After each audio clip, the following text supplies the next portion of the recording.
군중들의 수많은 환호와 호산나 다윗의 자손이여 우리를 구원하소서라는 외침과 찬양을 들으며 예수님이 나귀를 타고 가십니다. 그 외침과 찬양에는 사람들의 저마다의 소망과 기대감이 가득했겠지요. 나귀를 타신 예수님이 지나가는 자리에는 말할 수 없는 벅참이 사람들에게 느껴졌을 겁니다. 왜냐하면 우리에게 오신 메시아, 사람들에게 놀라운 은혜와 능력을 베푸는 그 예수님이 이제 우리의 소원을 이루어 줄 것이기 때문에 그래요. 그가 예루살렘에만 들어가면 그러면 저 강력한 로마의 정권을 무너뜨리고 다시 우리 민족을 온 세계 위에 하나님이 약속한 대로 정말 우뚝 서게 만들 진짜 메시아가 왔다고 느껴졌기 때문에 그렇습니다. 이제 예루살렘이 한눈에 내다보이는 감람산 기슭에서 태양빛에 반사된 이 성전의 황금빛을 볼 때는 사람들의 마음은 이제 찬란한 여명과 이 태양 같은 아름다운 날들이 우리에게 펼쳐질 거구나라고 하는 그런 희망이 가득했을 겁니다. 이 예수님이 지나가신 이 감람산 기슭에서 예루살렘을 보면 그렇게 아름답다고 해요. 그래서 역사가인 요세푸스는 유대 전쟁사라고 하는 책에서 성전의 외관을 아주 멋지고 구체적으로 멋지게 묘사했습니다. 먼저 그 성전에는 눈부신 황금빛이 비쳤다 그래요. 이렇게 기록되어 있습니다. 성전의 바깥 정면은 엄청난 무게의 금판으로 덮여 있었는데 해가 뜰 때 그 금판이 태양빛을 반사하면 너무 눈이 부시어 마치 태양을 직접 쳐다보는 것처럼 눈을 돌려야만 했다, 이렇게 얘기했어요. 그리고 순백의 대리석으로 이 벽들이 채워져 있었습니다. 이렇게 기록해요. 금으로 덮이지 않은 나머지 부분은 마치 눈이 덮인 산처럼 보였다. 멀리서 보면 성전 전체가 순백의 대리석으로 이루어져 있어 마치 눈 덮인 거대한 산봉우리와 같았다, 이렇게 표현을 합니다. 너무 아름다운 거죠. 거기를 보면 황홀해지는 겁니다. 또 이 돌 하나의 크기가 10에서 15m 이르는 것으로 이게 되게 웅장한 성전이었다는 걸 얘기해주고, 미시나라고 하는 기록에 보면 헤롯 성전에서 아름다운 문이라고 이름하는 미문 있잖아요. 사도행전에 나오는 미문, 아름다운 문이라는 문이 있는데 이 고린도산 청동으로 만들어져서 금이나 은보다 더 화려하게 빛났다고 전해집니다. 그러니까 이렇게 찬란한 도시, 하나님의 임재가 있는 것 같고, 그리고 그 성전의 아름답고 놀라운 위엄과 찬란함은 이제 우리의 삶, 이 메시아의 임함과 함께 우리의 삶 속에 놀라운 평화를 가져다 줄 거다, 이렇게 생각했기 때문에 사람들은 호산나 다윗의 자손이여 우리를 구원하소서라고 노래하고 찬양했죠. 그런데 그 환호의 한복판에서 생각지 못한 뜻밖의 소리가 들립니다. 무슨 소리인가요? 41절 보면 이렇게 얘기합니다. 가까이 오사 성을 보시고 우시며 그랬어요. 사람들의 환호가 가득한 가운데 예수님의 울음소리가 났습니다. 이 우셨다는 말은 이렇게 눈물을 흘렸다는 얘기가 아니고 흐느껴 울었다, 통곡하듯 울었다, 이런 얘기입니다. 소리내서 우신 거예요. 강렬한 외적인 통곡을 얘기하는 겁니다. 마치 예레미야가 나라가 망하는 것을 보면서 자기 간장에 다 들어가듯 껄껄이 울었던 그 울음처럼 예수님이 예루살렘을 보면서, 예루살렘 성전을 보면서 우는 거예요. 이 울음소리는 외치던 찬양의 소리를 아마도 다 잠재우지 않았을까 생각이 듭니다. 사람들은 저마다 의아해할 것입니다. 우리의 메시아는 우리의 찬양을 받으면서 왜 울까? 저 눈물의 의미는 무엇일까? 라고 생각했겠죠. 여러분, 예수님은 그 찬란하게 보이는 예루살렘 성전과 예루살렘을 보면서 우셨습니다. 왜 우셨을까요? 그 눈물의 의미는 무엇일까요? 우리가 그 눈물의 의미를, 그 눈물에 갖고 있는 그 뜻을 아는 것은 너무너무 중요하다는 생각이 들어요. 오늘 예수님의 눈물에 대해서 함께 묵상하고 생각해보는 시간이 되기를 원합니다. 예수님이 왜 우셨을까? 첫 번째, 평화의 마을이 평화를 거부했기 때문에 그렇습니다. 42절 상반절 읽겠습니다. 시작. 네, 너도 오늘 평화에 관한 일을 알았더라면 좋을 뻔하였거니와. 왜 우셨냐면 예루살렘이 평화에 관한 일을 알지 못했기 때문에 그렇습니다. 예루살렘이라고 하는 이 말의 뜻은 평화의 마을이라는 뜻이에요. 그런데 아이러니하게도 평화의 마을이라고 이름 불리는 그 도시에 정작 평화를 얻을 길을 찾지 못했다는 겁니다. 평화가 없는 거예요. 거기 안에. 왜 이스라엘은 평화의 도시를 소유했음에도 평화를 얻을 길을 알지 못했을까? 여러분, 우리는 모두 다 평화를 노래하고 평화를 원합니다. 평화를 싫어하지 않아요. 그런데 세상이 말하는 평화가 얼마나 공허한지는 우리는 다 알고 있습니다. 왜냐하면 평화라고 하는 건 반드시 그 누군가의 희생이 담보돼야 되기 때문에 그래요. 희생 없이 평화로울 수가 없습니다. 누군가가 평화롭게 살고 있다면 그러면 다른 누군가는 어마어마한 희생을 감수하고 있다는 이야기가 돼요. 세상은 그렇습니다.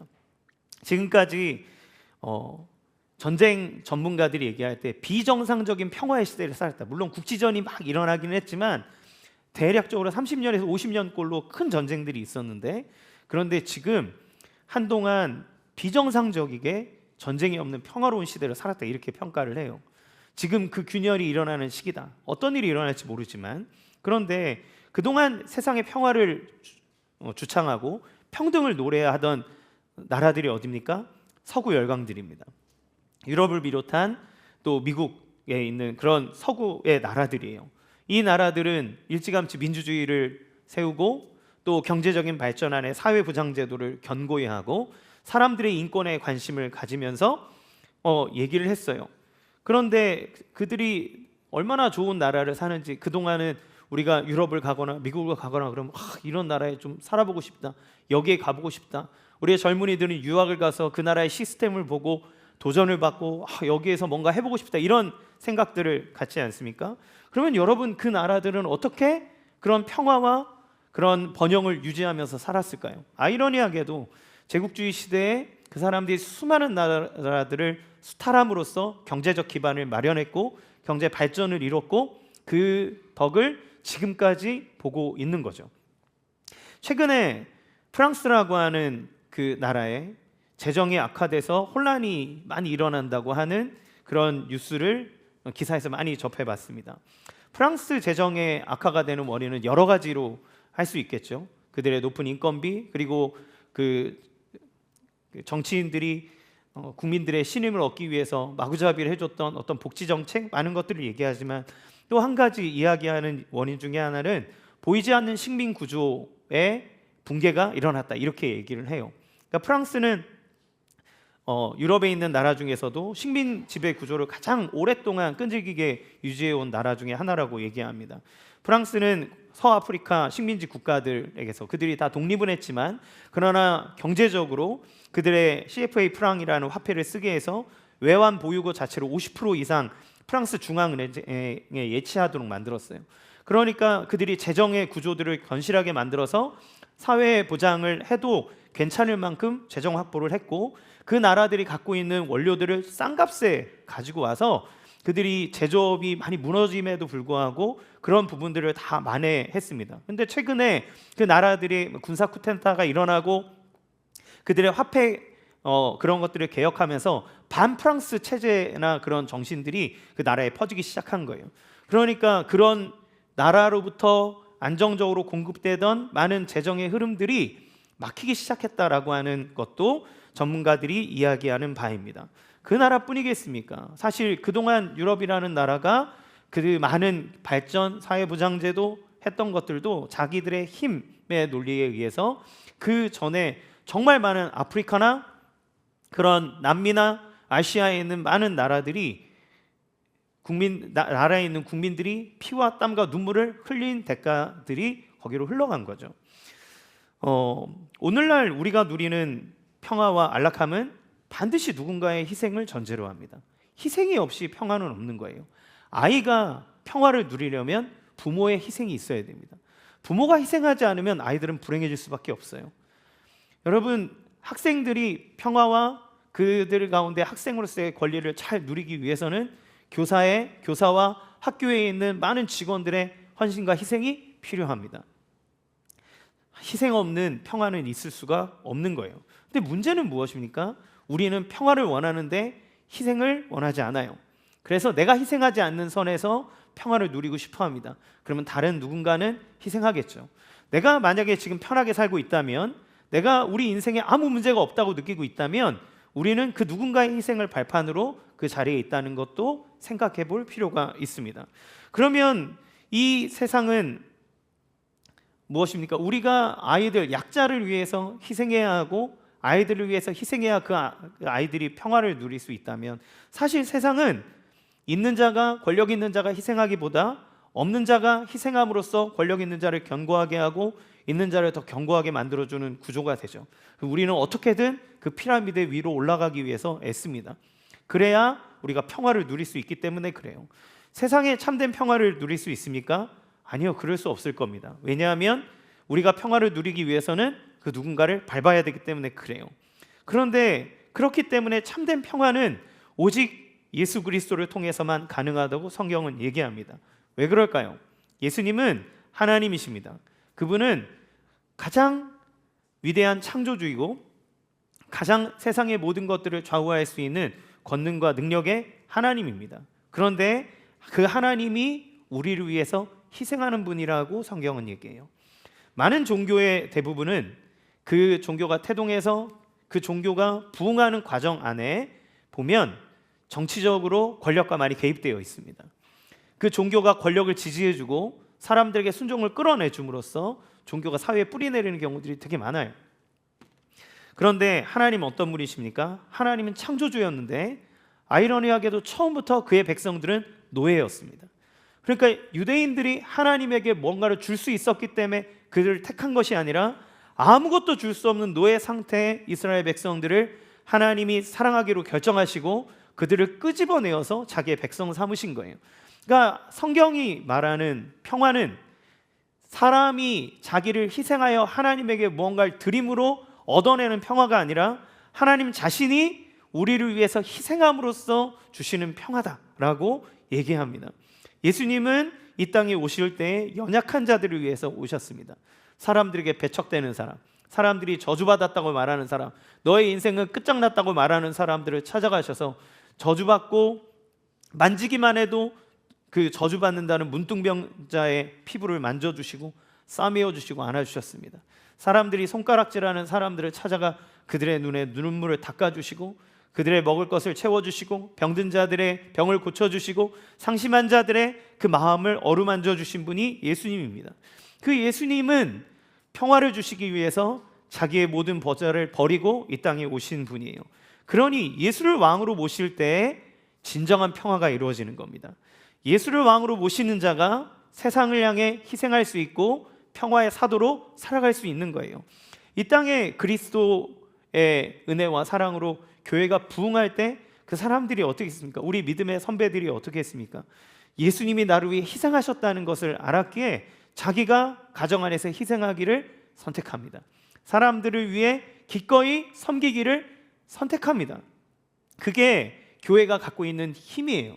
교회의 사람들이 높은 자리에 올랐기 때문에, 교회에 있는 사람들이 권력을 가졌기 때문에 교회가 흥황하는 것이 아니라 성도가 그리스도의 사랑을 알므로 내가 말할 수 없는 하나님의 희생과 사랑을 받은 존재구나 라는 걸 알 때 자기가 자기의 삶 속에 있는 연약한 사람들 그리고 나와 함께 있는 사람들을 향해 기꺼이 희생하기로 마음 먹었기 때문에 그렇습니다. 그런데 예루살렘의 문제는 무엇입니까? 평화의 왕을 거부했다는 거예요. 평화를 주시기 위해 온 하나님을 거부한 겁니다. 평화의 마을에 평화의 왕이 오셨는데, 자기를 희생하기 위해서 오셨는데 스스로 멸망의 길로 걸어가는 거예요. 평화의 왕을 거부했기 때문에 그렇습니다. 두 번째, 다시 오지 않을 기회를 놓쳤기 때문에 그렇습니다. 19장 42절 하반절에 지금 내 눈에 숨겨졌다 이렇게 얘기해요. 평화에 관한 일이 내 눈으로부터 숨겨져 버렸다 이렇게 얘기합니다. 이 말씀의 의미는 뭡니까?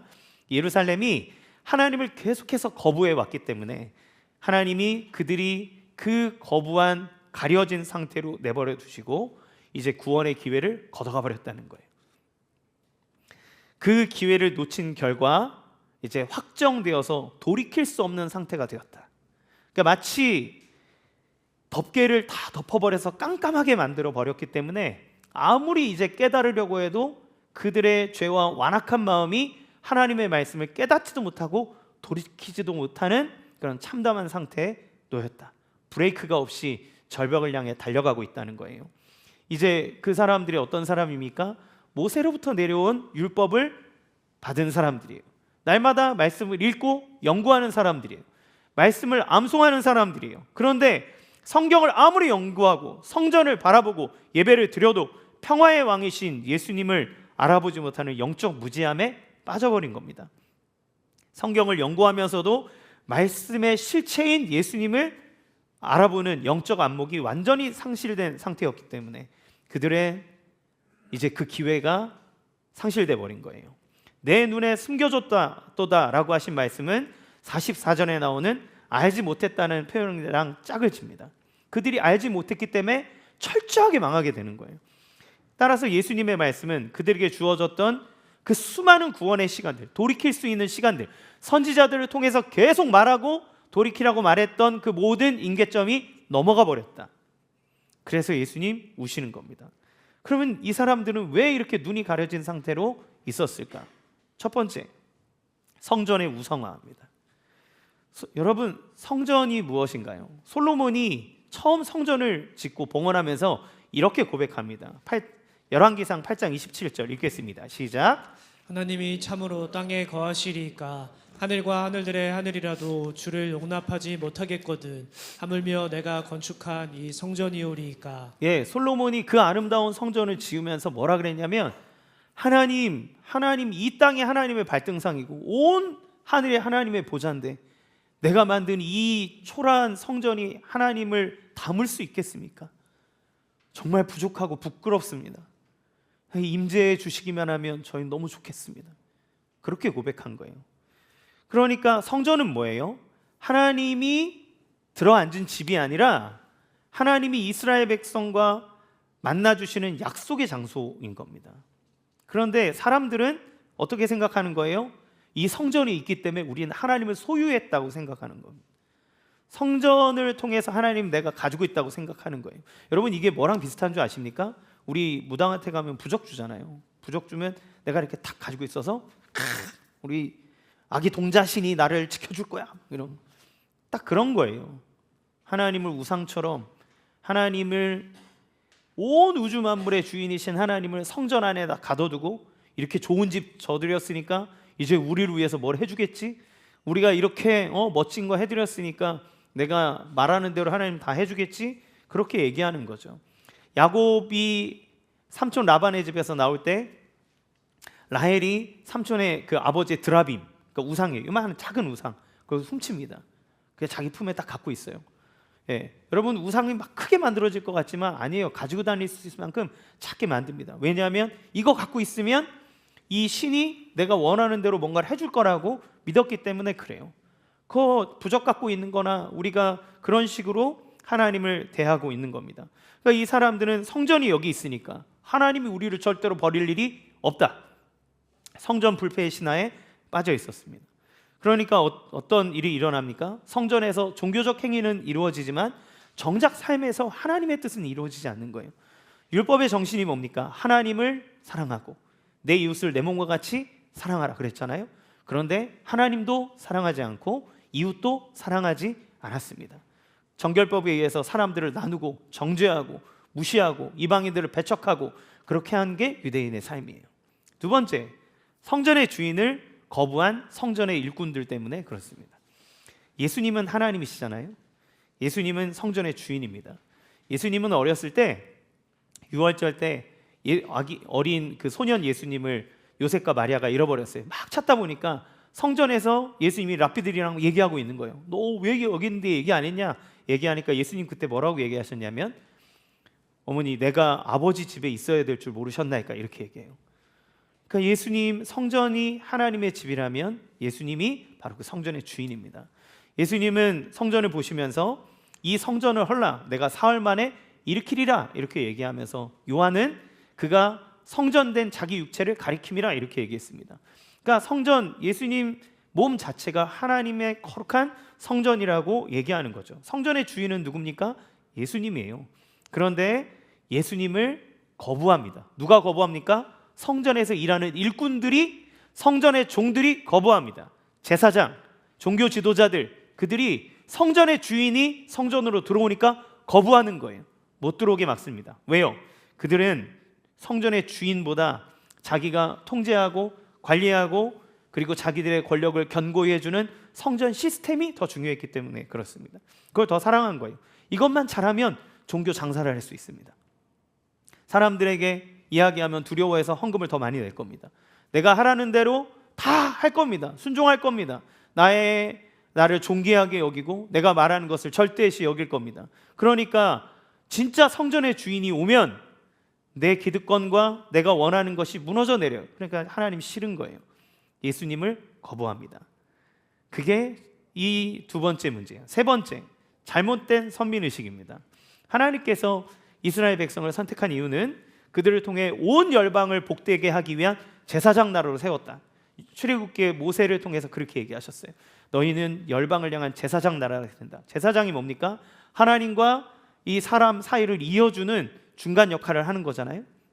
그러니까 이스라엘을 세운 이유는 너만 특별해가 아니라 너를 통해서 열방이 복되게 할 거야 라고 하는 게 하나님의 뜻인 거예요. 그런데 유대인들은 이걸 배타적인 특권으로 오해했습니다. 우리만 구원받았어, 우리만 특별해, 우리만 대단해, 성전만 있으면 그러니까 자신 있어, 다 돼, 이렇게 얘기하는 거죠. 그래서 이방인들 멀리하고 그리고 병든 자들 멀리하고 조금만 율법에 접촉되는 그런 하자가 있는 사람들은 다 멀리하고 쳐버리는 거예요.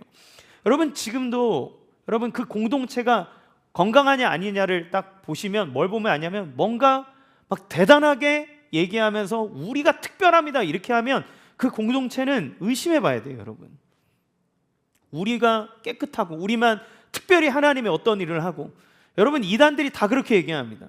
자기의 삶, 우리가 특별하다는 거예요. 다른 교회가 못하는 걸 우리는 하고 있다, 우리는 대단한 교회다 얘기합니다.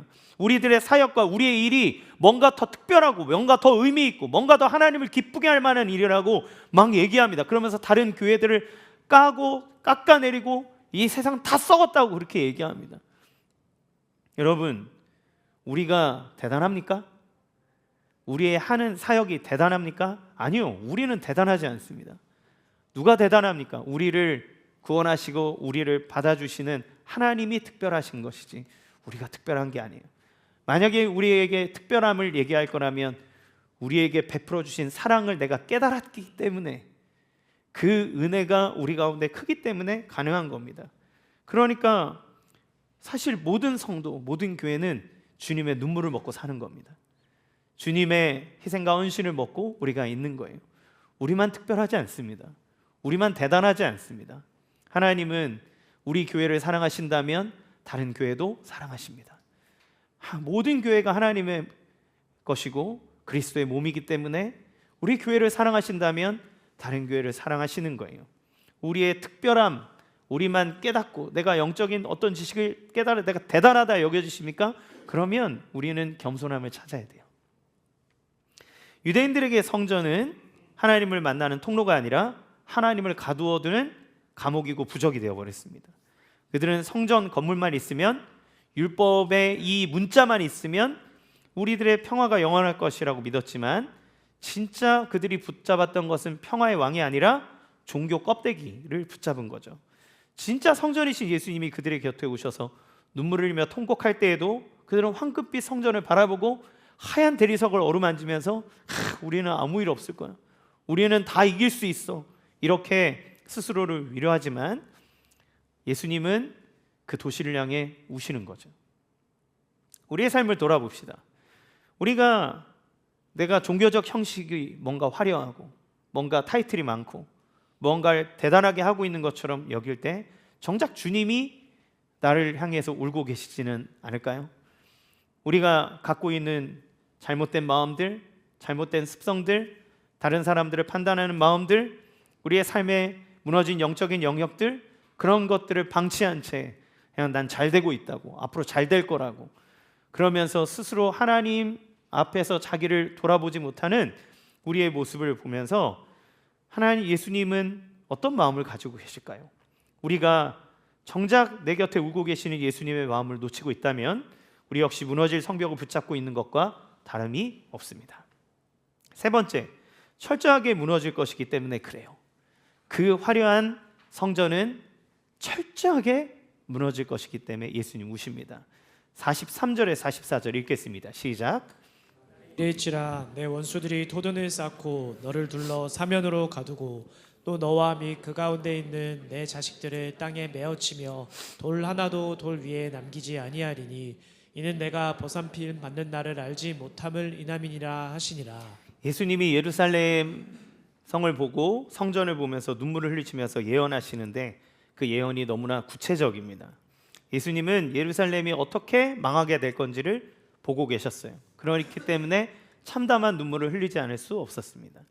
예수님이 이 말씀을 하시고 약 30년에 40년이 지난 후에 예루살렘은 철저하게 박살나고 무너져 버려요.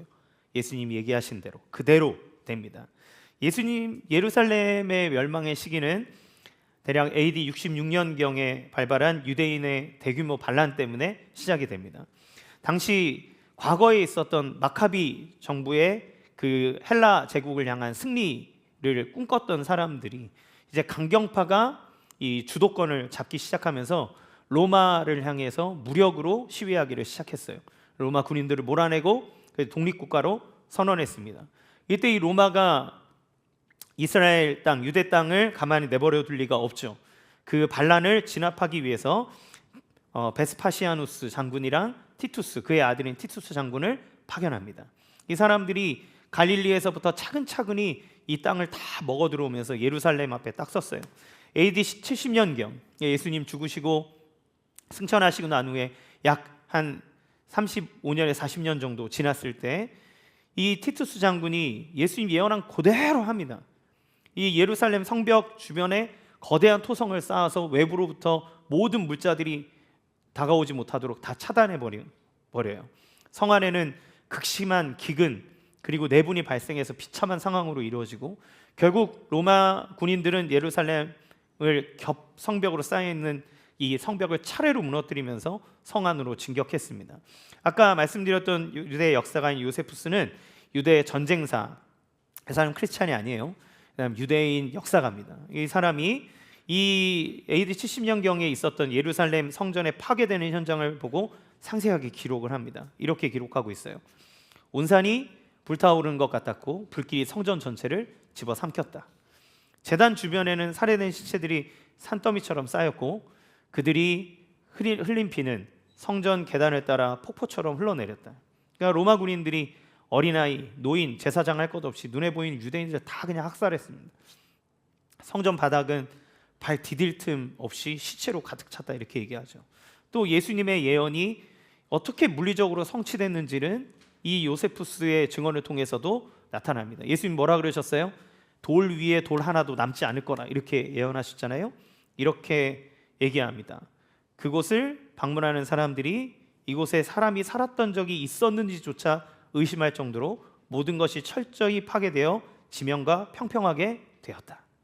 그러니까 예루살렘 성전이 완전히 박살나는데 돌 위에 돌 하나 남지 않게 다 무너져 버린 거예요. 왜냐하면 티투스 장군이 이 건물을 완전히 다 망가뜨리라고 부수라고 명령했습니다. 그리고 이 로마 군인들이 어떤 소문을 들었는데 뭐냐면 성전 이 벽돌 사이에 다 금이 있다고 일단은 소문을 들은 거예요. 그래서 그 금을 캐기 위해서 벽돌 위에 벽돌 하나 남기지 않고 다 부셔버립니다. 금을 가져가기 위해서 파헤친 거예요. 그러니까 요세푸스가 기록할 때 이게 사람이 살았던 데인지 모를 정도로 완전히 평평하게 돼버려요. 다 무너져 버렸다고 얘기하는 거죠. 예수님이 말씀하신 그대로 토성을 쌓고 사람들이 다 아이들까지 학살하고 그리고 돌 위에 돌 하나 남기지 않을 정도로 완전하게 파괴될 것이라고 얘기한 그대로 그 일이 이루어진 겁니다. 사람들이 볼 때 예루살렘은 여전히 견고하고 아름답고 매혹적이고 영원할 것 같았던 거죠. 마치 무너지기 직전에 예전에 그 아십니까? 삼풍백화점이라고. 충격에 아직도 성수대교 무너졌던 거랑 그 다음에 삼풍백화점 무너졌던. 삼풍백화점이 압구정 쪽에서 엄청 유명한 백화점이었습니다. 거기는 되게 비싼 백화점으로 유명했어요. 거기에서 장 보고 물건 사는 사람은 꽤 있는 사람들입니다. 여러분 거기에서 쇼핑하는 사람들의 면면을 생각해 보세요. 누군가는 결혼을 준비하기 위해서 보석을 보면서 이 반지가 좋아 저 반지가 좋아 얘기하고 누군가는 부모님이든 애인이든 같이 가서 옷을 입고 보면서 나 이뻐? 저 어때? 막 그러면서 얘기하고, 너 장난감 저거 사주세요. 누군가는 그 식료품점에서 오늘 뭐 남편이랑 자녀들을 위해서 어떤 요리를 할까라고 하면서 음식 사고. 근데 무너진 거예요. 절대 무너지지 않을 것 같던 그 견고한 것, 내 삶에 땅값도 오르고 진짜 평화롭게 살 거라고 생각했던 그 모든 사람들의 마음이 담긴 그곳에 갑자기 무너짐이 있었습니다. 꼭 그런 극적인 사건이어야만 할까요? 아니요. 우리의 인생은 다 망합니다. 우리는 다 망해가고 있잖아요. 우리의 육체는 세잔해지고 있잖아요.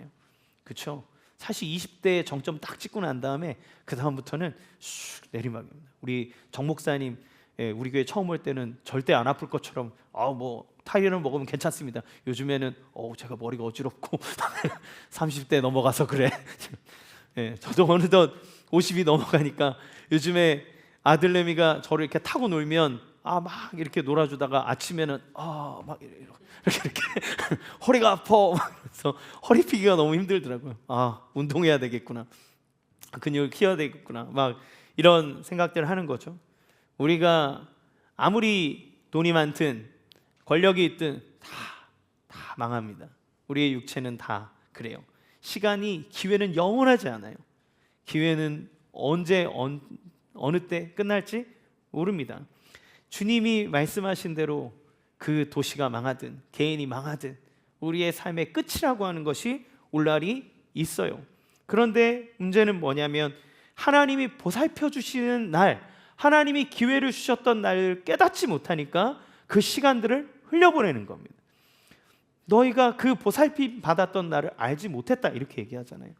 너희가 하나님께서 계속 기회를 줬고 사람을 보냈고 깨달으라고 말씀을 줬고 했음에도 불구하고 너희가 그것을 알아듣지 못했다. 그 결과가 이거다, 이렇게 얘기하는 거죠. 예수님은 하나님을 떠난 그 도시가 비참하게 망하게 될 것을 아셨기 때문에, 철저하게 무너질 것을 아셨기 때문에 눈물을 흘리신 거예요. 자, 그러면 이 말씀을 통해서 우리의 삶을 돌아보고 적용해 봅시다. 당신은 주님의 눈물을 가지고 있나요? 당신은 주님의 눈물을 아시고 있습니까? 예수님의 눈물은 한 나라의 비극, 그 안에 있는 백성들의 고통과 아픔을 공감하셨기에 흘리는 눈물이었습니다. 하나님을 떠난 백성이 마주할 수밖에 없는 그 절망은 지나칠 수 없을 만큼 처절하고 안타까운 사건이었기 때문에 그래요. 그러면 우리는 이 장면을 어떻게 봐야 될까요? 예루살렘 망한 게 우리와 무슨 상관이 있는가? 예루살렘 망한 게 지금 나랑 무슨 상관이 있는가? 이렇게 생각이 되지 않습니까? 예수님께서 흘리신 눈물은 그저 한 도시가 망하는 것으로 끝나는 것이 아니기 때문에 그렇습니다. 하나님을 떠난 인생의 마지막을 보면서 흘리는 눈물이에요. 반드시 망하는 거죠. 내가 믿고 있는 모든 것, 그 때가 옵니다.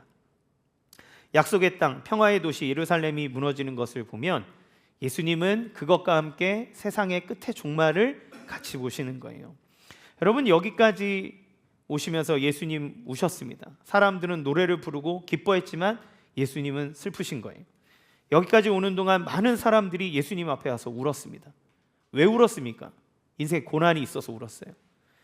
누가복음 7장에 보면 나인성 과부가 외아들이 죽어서 장례를 치를 때 남편도 없고 과부됐는데 아들 하나가 소망이었는데 그 아들이 죽어나가니까 어찌 안 울 수 있습니까? 엉엉 울면서 장례식장을 걸어가는데 그때 예수를 만납니다. 누가복음 8장에 보면 회당장 야이로는 딸의 죽을 병이 걸려서 예수님 모시러 왔는데 예수님이 가자 그러는 사이에 혈루증 여인이 예수님 옷자락 만지는 바람에 예수님이 지체하신 거예요. 기적이 일어난 건 너무 감사한데 그 얘기를 듣는 순간 집안에 있던 하인이 옵니다. 주인님, 당신의 딸이 죽었습니다. 예수님이 그 자리에 갔을 때 그 가족들이 다 울고 있었습니다. 오열하면서 통곡합니다. 자녀가 죽으면 부모는 가슴에 묻는다 그러잖아요. 그러면 그 가족이 울었으면 야이로의 눈물에도 피눈물이 났을 거예요. 조금만 더 빨리 오시지. 예수님 앞에 인생의 고난과 아픔과 절망을 맛본 사람들은 예수님에게 와서 울었어요. 그때마다 예수님이 어떻게 하셨습니까? 그들의 눈물을 닦아주셨고 그들의 상실을 그들의 생명으로 채워주시고 그들의 아픔과 어려움을 해결해 줌으로써 그들의 눈물을 닦아주시며 그들을 위로해 주셨습니다. 근데 이제 예수님이 예루살렘을 보면서 슬퍼하십니다. 예수님이 예루살렘의 멸망을 보며 우십니다. 예수님이 사람들의 멸망을 생각하며 우십니다. 네, 어느 누구도 예수님을 위로해 줄 수 있는 자가 없습니다. 아무도 예수님을 위로해 줄 수가 없어요. 요한복음 11장에 보면 예수님이 이곳에 이르기 전에 나사로라고 하는 사람의 집에 가서 그가 죽었다는 것을 목격합니다. 예수님은 나사로의 무덤 앞에서 눈물을 흘리셨어요. 눈물은 나약해 보입니다. 그런데 역설적이게도 이 눈물이 바로 복음의 핵심이라고 성경은 얘기합니다. 우리의 구원자는 우리를 위해서 눈물 흘려주시는 분이라고 얘기하는 거예요. 그저 강력하고 힘만 강한 자로 우리와 동떨어진 존재가 아니라 그는 강력한 힘과 그 어마어마한 권위를 가지고서도 우리의 삶을, 우리의 아픔을, 우리의 고통을 공감하고 눈물 흘려주시는 분, 우리의 망함과 우리의 처절하게 망가지는 모든 상황에 대해서 오케이, 너 없으면 다른 거부터 시작하겠어, 갈아타겠어, 이렇게 얘기하는 게 아니라 그 망하는 백성들을 위해 슬퍼하며 울어주시는 분이 하나님이고 예수님이라고 얘기합니다. 여러분, 이게 왜 중요한가요? 우리는 강한 자를 원하지만 사실은 그보다 더 간절한 것은 공감받고 싶어 합니다. 우리는 우리의 마음을 알아주는 일을 찾습니다. 요즘에는 뭐 한류가 뭐 난리잖아요, 그렇죠? 예. 그런데 이 한류의 시초를 이렇게 따라가다 보면 저 옛날에 배용준 씨라고 있습니다. 예, 윤사마라고 불렸던 이 사람이 겨울연가라고 하는 드라마를 통해서 일본에서 대박이 났어요. 그래서 그 배용준 씨라 용자를 따서 윤사마라고 이제 부르면서, 사마가 일본에서 극존칭이잖아요. 윤사마라 그러면서 일본 아줌마들이 아주 그냥 막 미쳐서 난리 뛰었습니다. 나중에 그 TV에서 인터뷰를 했어요. 윤사마가 왜 좋냐 이렇게 얘기했더니 일본 아줌마들이 뭐라 그랬냐면, 이 윤사마가 사랑하는 여인을 위해서 막 이렇게 오열하면서 울거든요. 그래서 막 울어요. 사랑 때문에 막 울어요. 그 여자를 막 사랑하는 마음 때문에 막 웁니다. 이 아줌마들이 거기에 껍벅 넘어간 거예요. 저렇게 사랑을 위해서, 사랑하는 연인을 위해서 이렇게 울다니. 왜냐하면 내 남편이 한 번도 나를 위해서 울어준 적이 없는 거예요. 강한 척만 하지 나를 위해서 울어준 사람이 없는 거예요. 그래, 그 일본 문화를 봤더니 그 사람들이 약간 사무라이 기질의 문화가 있지 않습니까? 그러니까 일본 남자들에게 강한 남자다움의 표상은 울지 않는 거래요. 그래서 뭐 인생에 딱 3번 운다 뭐 이렇게 얘기해요. 태어날 때 울고, 그 다음에 뭐 부모님 돌아가실 때 울고, 나라가 망할 때 울고, 뭐 요렇게 얘기하더라고. 그러니까 드라마에서 일본의 남자의 상은 어떻게 그려지냐면, 남자가 귀여울지언정 울지는 않는다. 절대 울지 않는 거예요. 그래서 그 일본에서 황혼 이혼이 엄청나게 막 늘어났었는데, 그 황혼 이혼이 늘어나는 이유는 남편이 한 번도 나를 향해 공감해 주지 않고 사랑해 주지 않았기 때문에, 그냥 사회 문화적으로 남편에게 순종은 하지만 이제 우리 애들이 독립하면 나는 이혼한다, 이 마음을 마음속에 꾹 먹고 산다는 겁니다. 그래서 남편들이 이혼 안 당하기 프로젝트를 이제 했는데 1단계 뭐 설거지 해주기 막 이래요. 나중에 10단계가 뭐였냐면 사랑합니다, 이 말을 들어보고 싶었던 거예요. 그래서 한 50대 부부가 그 남자가 거기에서 수업을 받고 사랑한다는 말을 안 했대요. 근데 아내 앞에서 그동안 나를 위해서 애써줘서 고맙습니다, 여보 당신을 사랑합니다, 이렇게 얘기하니까 그 앞에 있는 일본 아주머니가 막 우는 거예요. 한 번도 못 들어봐요. 사실은 나는 이혼을 생각하고 있었다. 근데 저 사람이 나에게 이렇게 마음을 표현해줘서 내 마음에 모든 응어리가 다 내려가는 것 같다. 지금도 우리나라가 그 일본에 한 10년씩 차이 나잖아요. 마음속에 그걸 품는 거예요. 돈을 많이 벌어다 주고 뭔가 나한테 뭘 잘해주고, 그게 아니라 더 중요한데, 더 중요한 건 내가 공감받고 있는가? 나를 위해 울어주는가? 나의 마음을 품어주는가? 사실 남편들도 막 강한 척하고 다 하지만 내 아내가 나를 공감해 주는가? 나를 품어주는가? 우리의 자녀들도 다 좋지만 우리의 부모님이 나를 공감하는가? 나를 품어주는가?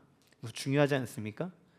근데 성경의 하나님이 어떤 분이시냐면 온 우주 만물의 창조주요, 모든 것의 주인 되시는 분이신데 그분이 나를 위해서 눈물을 흘리시는 분이라는 거예요. 그분은 기꺼이 우리를 위해 우십니다. 나약해서 우시는 게 아닙니다. 그분의 눈물은 우리를 향한 깊은 공감이고 우리를 사랑하는 마음 때문에 그랬어요. 나사로의 죽음 무덤 앞에서 예수님 우셨지만 참담한 울음이 아닙니다. 그렇게 될 수밖에 없는 인간의 연약함이 안타까워서 우시는 거예요. 그리고 어떻게 하십니까? 나사로야 나오라 라고 명함으로써 그를 죽음의 권세와 절망에서 끄집어내 주시는 분이 예수님의 권능입니다. 예수님의 눈물은 나약함의 눈물이 아닙니다. 예수님의 눈물은 우리의 어쩔 수 없는 그 죄된 상황, 그 절망을 공감하시게 흘려주시는 눈물이에요. 예수님의 눈물은 예루살렘이 자신들의 죄로 인해서 망하게 될 수밖에 없지만 끝까지 그 영혼을 구원하기 위한 당신의 길을 멈추지 않는다는 것을 의미합니다. 그래서 실제로 하나님을 거부한 이스라엘과 예루살렘의 성전은 철저하게 무너져 내렸지만 예수님이 우리를 위해서 성전 대신 자기의 육체를 십자가에 못 박아 완전히 망가뜨려 버리고 그리고 성전된 자기의 육체를 부활시킴으로써 하나님과 우리의 사이를 완전히 이어주는 참 중보자요 메시아로 우리 앞에 서 있는 건 아니겠습니까? 그러니 그 예수를 우리의 마음에 모시는 자가 예수로 말미암아 참 평안을 누리게 됩니다. 예수를 마음의 구주로 모신 자가 세상에 평화를 가져다주는 하나님의 그 참 평화의 메신저가 될 수 있는 거예요. 그러면 그리스도를 믿는 우리는 어떻게 살아야 되겠습니까? 예루살렘의 화려한 성전 금빛에 감탄하고 낙관적으로 살면 안 됩니다. 여러분 현실을 직시해야 돼요. 우리가 살아가고 있는 삶의 모습이 어떤가? 내가 살아가고 있는 내 삶의 내 내면은 정말 정결하고 거룩하고 깨끗한가? 우리의 가족은 어떤가? 내가 살고 있는 사회는 어떤가? 우리는 주님의 눈으로 볼 필요가 있습니다. 먼저 나 자신을 위해 눈물을 흘릴 줄 알아야 합니다. 여러분 주님 앞에 주님의 빛 앞에 서서 우리의 연약함, 우리의 완악함, 우리의 죄악을 보십니까? 여러분 예수님 믿고 구원받았으니까 아무렇게나 살아도 됩니까? 아니죠. 주님이 우리를 구원하셨기 때문에 날마다 우리는 주님의 거룩한 보좌 앞에 나아가 내가 하나님 뜻대로 살지 못하고 있는 부분들을 내려놓고 회개하고 우리가 더 거룩한 삶으로 나아가기를 애쓸 수 있습니다. 주님이 우리를 받아주시기 때문에 그래요. 우리의 삶에 고난받고 우리가 지치고 쓰러지는 그 모든 부분에 대해서 외면할 필요 없습니다. 직시하십시오. 그러나 여러분 주님의 마음으로 여러분 자신을 위해 우십시오. 그 울음은 절망의 울음이 아니라 우리를 위해 자기의 모든 것을 내어주신 사랑의 하나님이 계시기 때문에 우리는 그분 앞에서 울 때 위로를 얻을 수 있습니다. 그분 앞에 우리의 삶의 연약함, 아픔, 죄됨 모든 것들을 다 내려놓고 주님 앞에 울 때 하나님이 우리에게 주시는 새 힘과 소망을 누릴 수 있어요. 우리는 우리의 가족을 위해 눈물 흘릴 수 있습니다. 믿지 않는 가족들, 믿음이 없는 사람들을 그대로 내버려 두시겠습니까? 혹여나 이런 분들이 계세요. 자기 신앙생활 열심히 하는데 우리 자녀가 명문대 들어가고 세상에서 뭐 대단한 자리에 올라가면 신앙이 좀 없어도 하나님 앞에 복 받았다고 얘기하시는 분이 있습니다. 큰일 납니다. 여러분 주님이 우시는 거예요. 이렇게 생각해 보십시오. 우리 애가 서울대 가고 하버드 가고 대기업 들어가고 청와대 들어가고 막 됐는데 시한부를 받았습니다. 여러분 기뻐하시겠습니까? 아니죠. 살려달라고 할 거 아닙니까? 우리의 자녀들, 우리의 삶, 우리의 부모님, 내 배우자, 우리 주변에 있는 많은 이들을 위해서 정말 평화와 영혼의 구원이 주님에게 있다는 것을 믿고 내가 그 구원의 주님을 받아들였다면 우리는 그 눈으로 주님의 눈으로 나와 내 가족들을 볼 필요가 있어요. 그들을 위해 울어야죠. 울어야 됩니다. 여러분 심각한 일이기 때문에 그래요. 저희 이제 오늘 예배 드리고 다 마치고 난 다음에 김포로 가는데 저희 아버지 이제 추모 예배입니다. 어느새 10년이 넘는 시간이 들었어요. 아버지의 영혼 구원을 위해서 얼마나 울었는지 모릅니다. 너무 많이 울었어요. 매일 가정 예배 드렸거든요. 그때마다 저희 어머니랑 저희 삼남매가 돌아가면서 대표 기도를 하는데 초등학교 때부터 그 기도할 때 기도가 크게 어렵지 않습니다. 왜냐하면 기도 제목이 딱 정해져 있어요. 네, 그냥 그대로 하면 됩니다. 첫 번째, 우리 가정이 하나님 앞에 영광 올려드리게 해주세요. 두 번째, 우리 아빠 예수 믿게 해주세요. 우리 할머니 예수 믿게 해주세요. 우리 고모 가정 예수 믿게 해주세요. 그리고 경제적인 것, 우리의 진로 이런 것 다 하나씩 기도하면 돼요. 저와 제 동생이 수련회 가면 수련회 때 막 열심히 기도하고 개인 기도하는 시간에 우리 삼남매 다 모입니다. 그리고 손잡고 기도합니다. 우리 아빠, 하나님, 저는 오늘 죽어도 하나님 나라 가고 하나님께서 주신 은혜인데 우리 아빠 어떻게 하실 겁니까? 우리 아빠만 왜 그렇게 내버려 두실 겁니까? 얼마나 울었는지 몰라요. 펑펑 울었습니다. 20년 넘게 울었습니다. 하나님이 신묘막측한 방법으로 아버지에게 믿음을 주시고 할머니에게 믿음을 주시고 지내던 제사를 끊어내고 하나님의 은혜 안에 정말 그 영혼을 변화시키는 것들을 목격합니다. 여러분, 성도의 눈물은 영혼을 바꾸고 성도의 눈물은 세상을 움직입니다. 여러분, 우리의 눈물은 우리의 가정과 우리의 나라를 지키는 힘이 있습니다. 하나님 우리를 구원하실 때 우리를 위해서 눈물 흘려주셨다면 하나님 그리스도의 은혜로 구원받은 우리는 나와 우리의 가정과 사회를 위해서 울어야 합니다. 교회가 이 땅에 있는 이유는 세상을 정죄하고 비판하고 그들을 욕하라고 교회가 있는 것이 아니라 교회는 세상을 위해서 울으라고 있는 겁니다. 하나님 알지만 평화의 왕을 거부하는 평화를 알지 못하는 이들을 위해서 울라고 있는 겁니다. 오카노 목사님이 이렇게 얘기하셨어요. 수만 마디의 웅변으로 장식된 기도보다도 뜨거운 눈물로 얼룩진 한두 마디의 기도를 더 기쁘게 받으십니다. 여러분, 가정을 위해서, 나라를 위해서, 교회를 위해서, 세상을 위해서 여러분 얼만큼 울어보셨습니까? 주님이 나를 위해 우신다는 것을 우리가 알면 우리는 주님의 눈물을 가질 수 있습니다. 우리 주님이 우리를 공감하심으로 우리를 구원하셨기에 우리는 갈 수 있는 거예요. 말씀을 맺겠습니다. 주님 마음으로 세상을 품으시기 바랍니다. 주님은 망하는 예루살렘을 보면서 우셨고 그 울음은 망하는 모든 이를 향한 울음과 같습니다. 나를 위해 우셨기 때문에 나는 주님을 믿는 자리에 있습니다. 그러면 주님의 눈물로 우리가 이 자리에 있을 수 있다면 우리는 어떻게 할까요? 우리도 주님의 눈물을 가져야 하지 않겠습니까? 울지 말라고 우리를 위로하셨던 주님은 이제 너와 내가 함께 세상을 위해 울자고 얘기하십니다. 사랑하는 사람을 위해, 무너져가는 가치관 속에 나라를 위해, 사회를 위해 눈물의 기도를 드려야 할 때입니다. 중요한 것은 하나님이 그 기도를 사용하신다는 거예요. 하나님이 기도하게 하시는 이유는 하나님이 일하시기 위해서입니다. 그래서 마귀는 기도를 막습니다. 기도하지 못하게 합니다. 하나님은 기도하게 하십니다. 기도하면 하나님의 뜻이 하늘에서 이루어진 것처럼 이 땅 가운데 이루어지고 여러분의 눈물의 기도는 반드시 열매에 맺을 줄로 믿습니다. 주님의 아픈 눈물을 마음에 새기고 그 눈물을 함께 흘림으로써 나와 우리 가정과 사회 가운데 하나님 주시는 평화의 사도로 하나님이 주시는 그 복음의 은혜를 누리는 그 열매를 맛보는 복된 삶이 되시기를 주님의 이름으로 간절히 축원합니다. 이 시간 같이 함께 찬양하겠습니다. 우리 오는 눈물